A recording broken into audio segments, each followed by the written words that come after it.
Hello everybody, welcome back to Jordan Talks Football. Big updates again today on the Bradley Barcola saga as it continues to rattle on.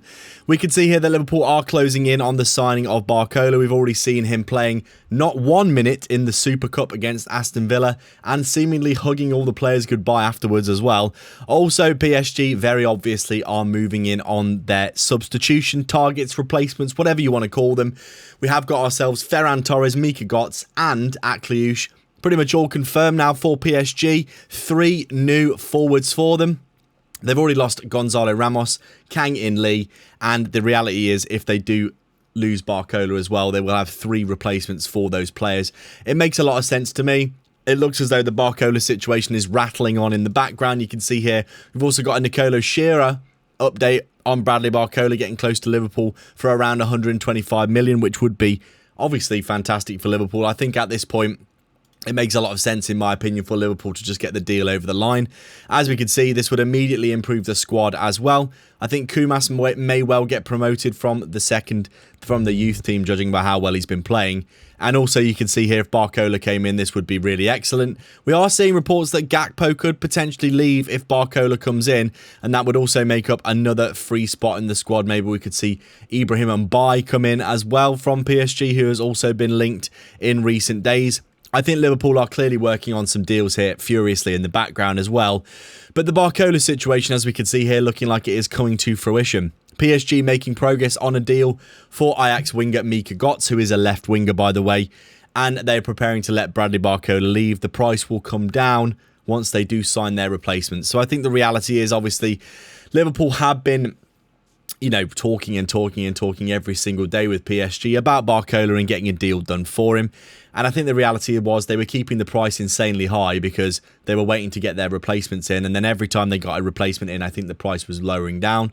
Liverpool were being quoted 170 million euros for Barcola, which is outrageous. It's around 145 million pounds, by the way, which is obviously way too high. Liverpool valuing him around 100 million pounds plus a bit of add-ons. So clearly a huge gulf in the valuations of around 40 million pounds there. But apparently, with Liverpool now looking like they are going to be steamrolling in at the last stage of the transfer window to get this done, PSG getting their replacements underway as well. With them buying Mika Götze, Ferran Torres and Akliouche. The reality is Bradley Barcola, if he did stay, he's not going to be playing very much. Luis Enrique was very coy about his future, saying that he doesn't know if he'll be here and he only wants players that want to be here, which basically is an admission that he is probably going to go. PSG have got to sell him because in reality, 2 years left on his deal. They're never going to get 100 million quid plus for him ever again after this transfer window. And Liverpool ultimately need to buy him because we do need a marquee signing. We do need someone who's going to come in and perform straight away. Someone who's going to take on the burden of replacing Salah's very, very good output over the past 8 years or so. And I think in reality, if we do get Barcola and Munoz, we've already got Araujo who is fixing up our defensive issues here. If we do have Munoz, Barcola, N'Gomao, Chiesa and Kumas can also play across the front line here. Gakpo can play left wing and striker. If this was the team that we went into next season with, I would not be too disappointed at all. In reality, I think we could see a few more movements. Maybe Curtis Jones leaves and we replace him with someone like Alex Scott. Maybe Gakpo leaves and we replace him with someone like Mbaye. This would be the rebuild that I'd be looking for personally because we know Mbaye and N'Gomao and all the rest of these can play both sides. Pretty much all of them can in fact, which would be perfect because we know Iraola loves a versatile winger, someone who can play both sides. And as it stands right now, I think Liverpool are in a bit of a situation where we may be undercooking this transfer window just a little bit. But like we've seen with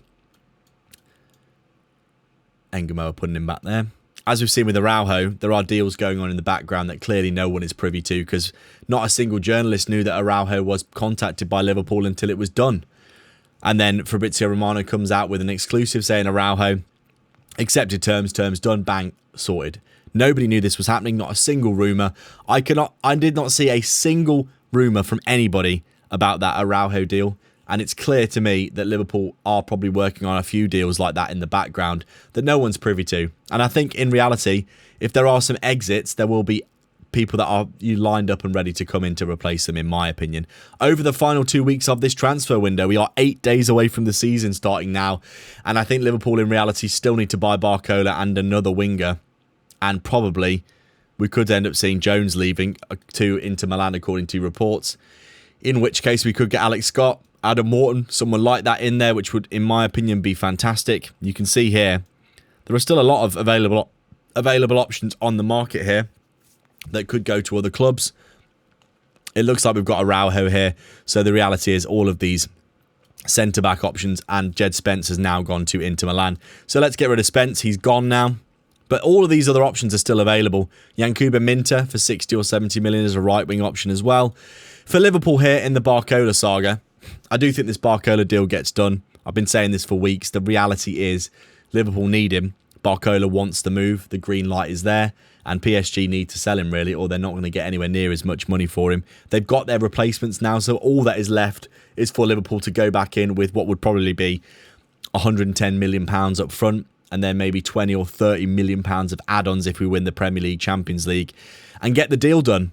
In terms of Mbaye, we've not seen anything since Fabrizio Romano said that he might also come to Liverpool.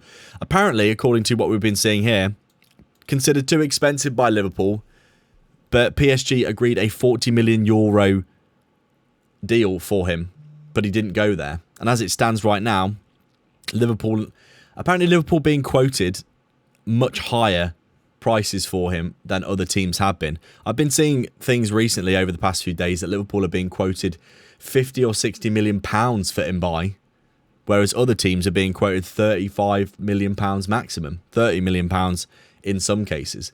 So I think it's clear this Barcola deal is affecting the Mbaye deal as well, which could come to fruition or could not, depending on how things, play out over the next few weeks. But I think maybe they're keeping the price high on Mbaye because we're lowballing them on Barcola and they want 200 million quid for both. But the reality is, for me, if we spent 200 million quid on Barcola and Mbaye, and then we sell Gakpo for 70 million, that's 130 million pounds for two players that are probably going to be in the lineup for the next 5, maybe 10 years and be excellent for Liverpool. For me, I think it's the kind of thing that we should just do. There's loads of people out there that want to be accountants. They want to go, it's too much, we should walk away from the deal. But the reality is, as I've said numerous times in the past, if you want to win titles, if you want to be a team that's on top of the league over and over again, if you want to win the Champions League consistently, sometimes you have to overpay for the players that you need to make your team work and your system work, and pay for world-class players. That's what Man United did all those years that they were dominant. They went and bought the best players. Sometimes they overpaid, but they got the job done on the players they needed to win things. And ultimately, Man City did the same. They bought and bought and bought, and every single transfer window, they buy 3 or 4 players. They keep on buying players all the time. They're reinvesting all the money that they're making back into the players. And ultimately, it keeps them at the top of the league. I know they haven't won in the past few seasons, but Man City have been there or thereabouts for every single season. And they have been doing well in pretty much every competition. Winning trophies pretty much every single season as well. And that's how you do it. Sometimes you overpay, but you get the job done on the players that you want, and then your team prospers because of it. Let me know your thoughts down below. I do feel like this Barcola deal is coming to fruition soon. Do you think we get the deal over the line before the end of the window? Like and subscribe, and I'll catch you in the next one. Take care.